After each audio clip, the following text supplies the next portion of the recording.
This is Omar for BoxNation. It's the morning after, well, a sensational win for you guys. You were part of a historic night in Daniel's corner. Kieran, just sum it all up for me. It's amazing, mate. It's the night, one of them nights what as a kid you'll look towards and you think that's what I want to do. And even when I was a kid watching like Prince Nazim Hamed or Ricky Hatton and stuff like that, and then to be fair, both of them was there as well, which was Yeah. great to see. And it's just different the way boxing is now. We had 98,000 there yesterday. It's amazing. Words can't describe the feelings of coming out and when you're walking out in front of 98,000 and then we destroyed the landlord and do what we had to do. You know what I mean? We're buzzing. You sound very emotional, Kieran. Yeah, it's mate. My voice has just come back a little bit. Actually, I lost it before. I lost it before we got to the ring. I thought, shit, I better stop shouting now because I'm screaming, "Come on, Daniel! Come on, and still." And I thought by the time we got to the ring, my voice was gone already. Kieran, this might be a bit of a silly question, but did you and Don actually have to give many instructions last night? Because from round one, Daniel was the boss. He asserted himself and pretty much looked faultless. Did he actually have to tell him anything in there last night? So to be honest, Umar, we done we done the game plan and we I've been watching Joshua for the last 12 weeks and we knew that he'd be looking to slip backhand or step back, throw the backhand off a lazy jab, and we couldn't throw a lazy jab. If he threw a jab, he'd have to step back out or do something after it, move his head, or do something. He couldn't just throw a jab and just stay there. And you've seen it in a couple of in I think it was the fourth or the fifth round where he tried it. And to be fair, he had good success with it. He started landing that shot. Um, so we didn't have to say much to Daniel. Don did the work, and I said, listen, because obviously the first time we worked together was the Jurgovic fight, and the corner was a mess. And we all admitted it, you know what I mean? We all knew it was a mess, and we said, like, look, we can't be like that next time. It was a free for all. It was advice coming from his dad, from me, from everywhere, we just couldn't be like that, and we knew that. But we know that Dan's dad is he listens to Stan, and that's a powerful voice. There's a quote. It says, "A father's disappointment is a very powerful tool." If I heard my dad when I was sparring have a bit of a disappointment in the tone of his voice, it made me let my hands go. And I know for a fact that with Daniel, when he hears his dad's voice, it does something to him. It sets the fire off. It ignites something. So it's important that his dad's there. And the tactics were pretty simple.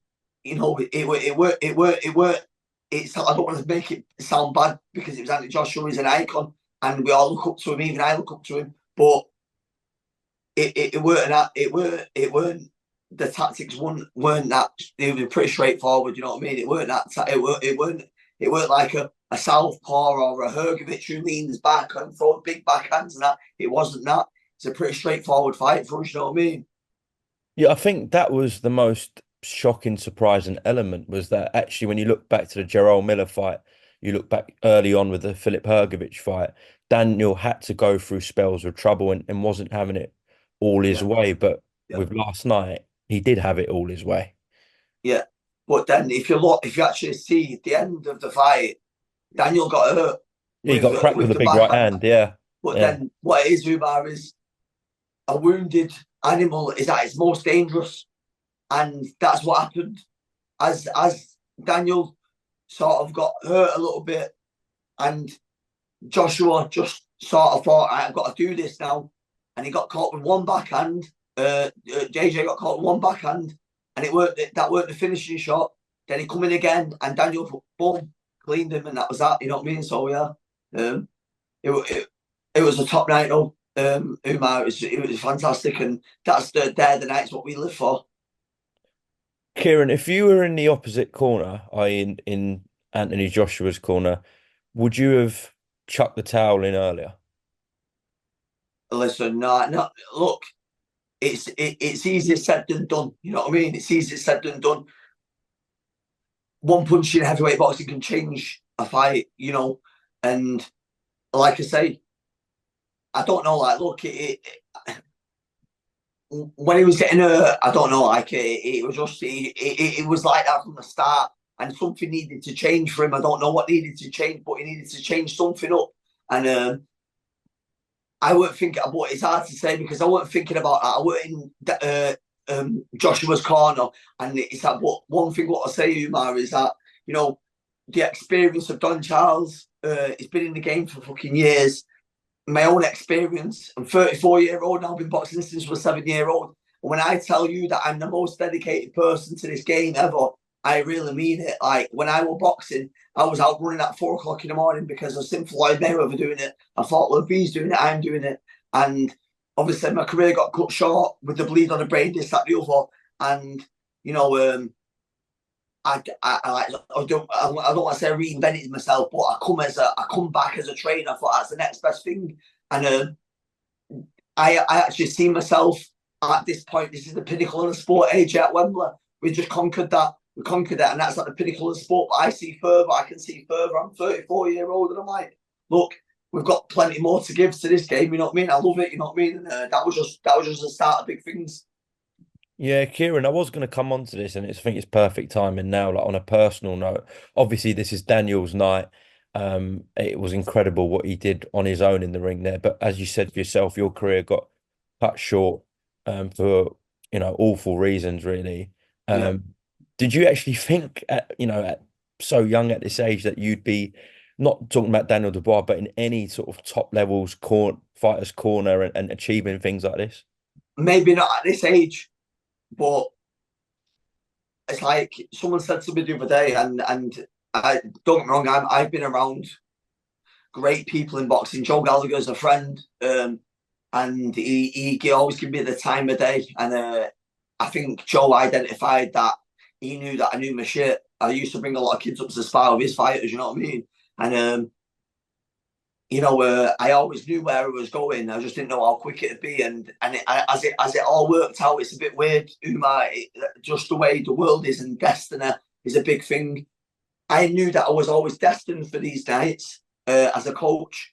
Daniel always knew he was destined to be there as a fighter, and it was just a funny, weird story, a big situation. But I said that I wouldn't go into the other day, but I can go into it now because the fight's over and done with. But what it was I got offered a job at Mike Tyson boxing gym in Saudi, and I went over there. I was there for 2 months, and my son got poorly, so I come home, and I thought I can't be over there when my son's poorly over here, so I need to come home. So I come home, and that week I come home. A week later, I got my friend rang me, Paul rang me and said, I just had a funny conversation up at the amateur boxing club with Daniel Dubois' dad. He said, would Kieran Farrell be interested in coming helping Daniel out? So I was like thinking that he's taking the piss a little bit. Like, yeah, right. And then I got a message from Daniel Dubois' Instagram account. I don't think it was Daniel, I think it was his dad. And he said, can you make it on Monday? I'm like, fucking right. So I had these little pads. Have you seen that Joe Joyce's trainer? That's what's it called, Salas. Ishmael Salas. Yeah, he has the high heels, doesn't there? And so me and my missus were looking on JD Sports and stuff for some high heels for me to wear because but I'm not big enough to do this shit, you know what I mean? And then she went, you're gonna have to get some bigger pads. I went, nah. I said, I'll tell you what, I'm gonna turn up, yeah, with my little trainers on and my little pads. I'm just gonna do what I do because this is what I do. And you'll either like it or you won't, you know what I mean? And I had my own ideas about what I'd like to do with Daniel Dubois because I've been a fan of Daniel Dubois since day one. And I actually shared a picture from 5 years ago where he was sat there at one of his fights, and I put the future heavyweight king of the heavyweight division. Boom, it's there, man. You know what I mean? I seen the vision then. You know what I mean? And then yeah. So anyway, cut long story short, because I come off the story a little bit there. I went to work at Mike Tyson's boxing gym. I come back. I got a message from. I got a phone call from Daniel Dubois' dad. He said, come up. Done a bit of work with him. I done 4 rounds of pads, and they were like, I come out of the car park. They said, Kieran Farrell, new member of the team. I'm thinking, fucking, I haven't spoke to anyone about it or anything, but yeah, fuck it, I'll do it anyway. You know what I mean? And then the last 6 months now, the last 6 months since March, every day I've trained Daniel Dubois. Every day I've trained Daniel Dubois, and yeah, we got win over Ergovic, which I knew we'd do, and then we just sorted the landlord out last night. So yeah, was it? Well, listen, Kieran, appreciate your time after such a crazy night for yourself, obviously in a good way. And congratulations on all the work you've done with Daniel. It's clearly paying off. And hopefully I'll see you soon, Kieran. Yes, and I want to just give a little shout out first to New Unboxing Club, the Boss Gin, and my sponsors, Mawson, for always being there. Thank you. God bless, Kieran. I'll see you Nice soon. one, man. Thank you, mate. Cheers, cheers.